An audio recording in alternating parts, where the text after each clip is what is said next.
Hey everybody, I'm in North Carolina. I'm the proud owner of a 2024 Kawasaki Mule FXR 1000.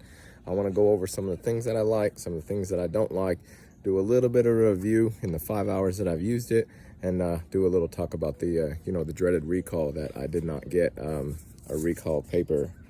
So here we go. This is the 2024 Kawasaki Mule FXR 1000. This is the base model.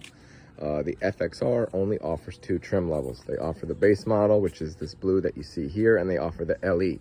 The other differences beside the color are the LE will come with some alloy wheels. This comes with the Steelies, and the LE has a factory roof.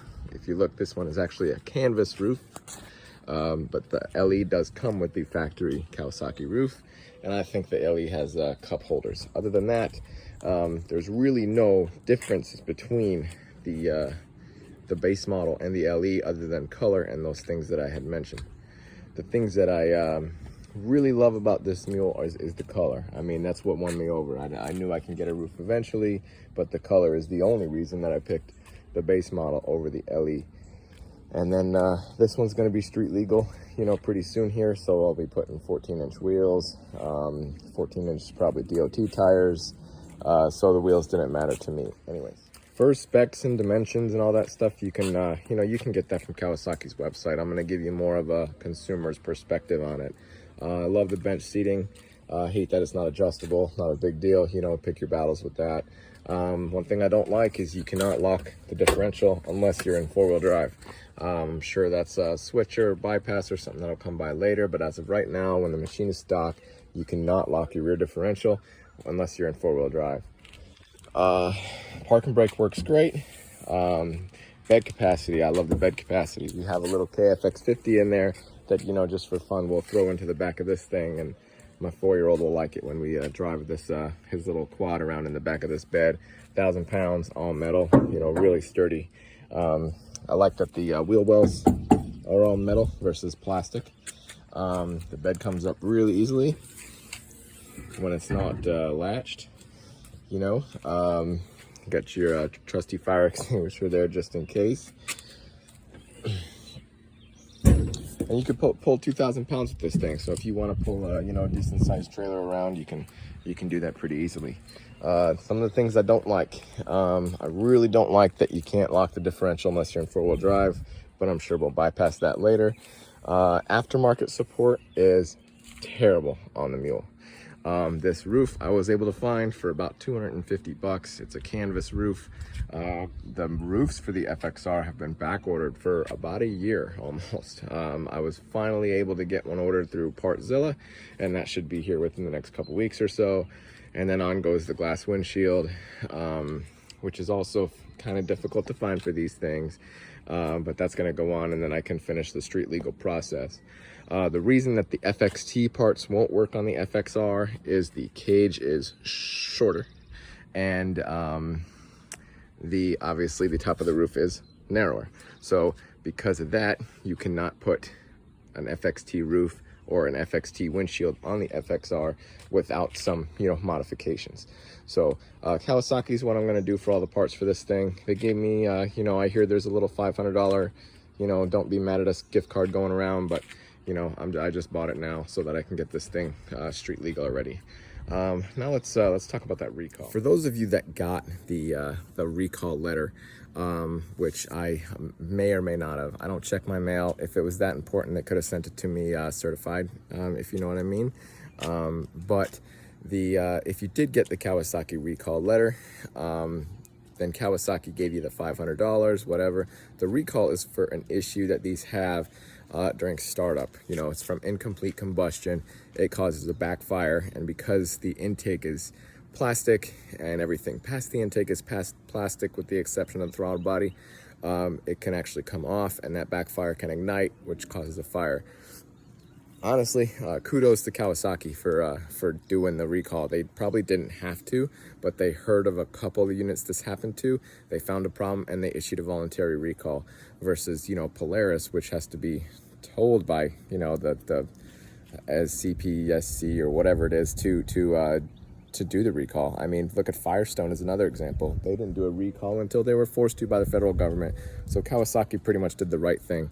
I know that this has only happened to a couple of units. It only happens under certain circumstances, but Kawasaki's really good about, you know, making sure that their ducks are in a row if they're going to release these machines. So yeah, if you bought a mule, it sucks, and I'm sorry, but you just got to deal with it for now. You know, Polaris guys, they get recalls once a week. You know, that's probably why we act like such babies when we get one for the mule. It's a great machine. It's always going to be a great machine. They're built super tough. They're going to be built super tough. Kawasaki's been overbuilding its machines since they started coming out. So, and I'm not a Kawasaki fanboy. I actually prefer Honda, but I didn't want to spend the money on a Pioneer. So just be patient with that recall. What you can do in the meanwhile is, besides carry a fire extinguisher, you can check your intake bolts. Let me see, right here. So here's your throttle body, here's your plastic intake. Just make sure all these are tight. I don't know if you can see that or not. Hold on here.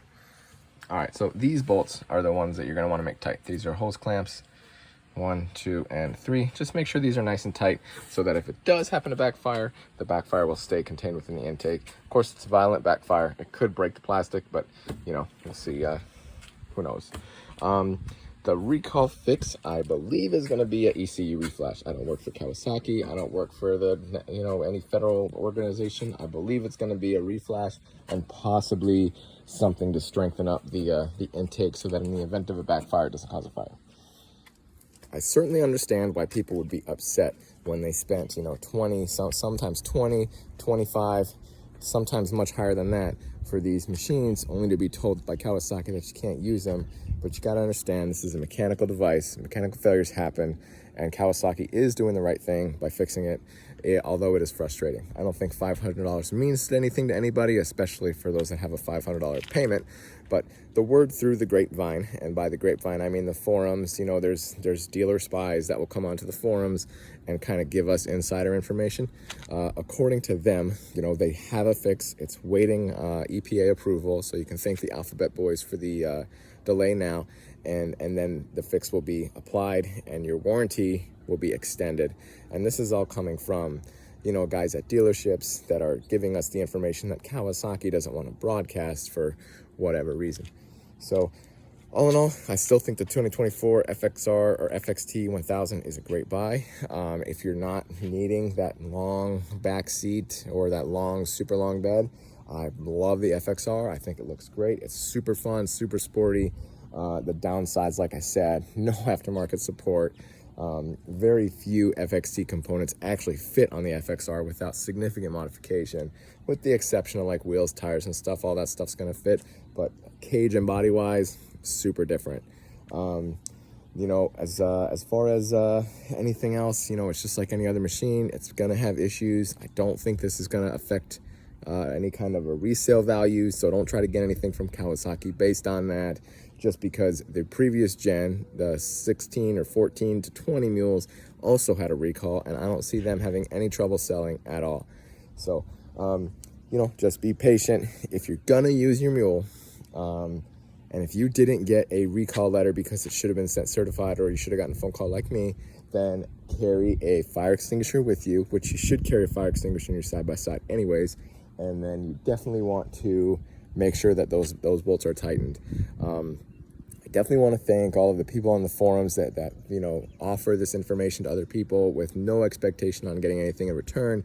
I love the mule. I know you guys love the mule. You know, this is kind of a growing pain for a new model, just like anything else. You know, I mean, every new model is going to have some growing pains.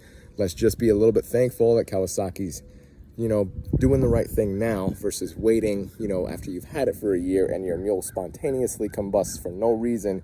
You got to go through investigations. You got to try to go through insurance. Kawasaki's trying to fix this problem now. So, you know, just be patient. Enjoy your mule. If you're going to use it, enjoy your mule. This one has 5.5 hours on it right now, and I'm putting more hours on it every day. I'm going to use my mule. I'm going to watch out for what I need to watch out for. Whatever happens, happens. You know, that's the way it is. So if you have any questions, hit me up in the comments. I don't care if you like and subscribe. I'm not a famous YouTuber. I'm just a mule enthusiast passing information to other mule enthusiasts. Eventually I'll be doing some how-to videos. I do have an ATV shop, and I do a lot of work on ATVs and side-by-sides here, so I'll be doing some how-to videos and stuff later down the road. But for now, just relax, take a breath, you know, play with your mule, do what you're gonna do. This is not legal advice, this is not medical advice, and this is not mechanical advice. I'm not a lawyer, I'm not a doctor, I don't work for Kawasaki, I'm a nobody. So take all my information with a grain of salt, and if you have any questions, just hit me up in the comments. Peace.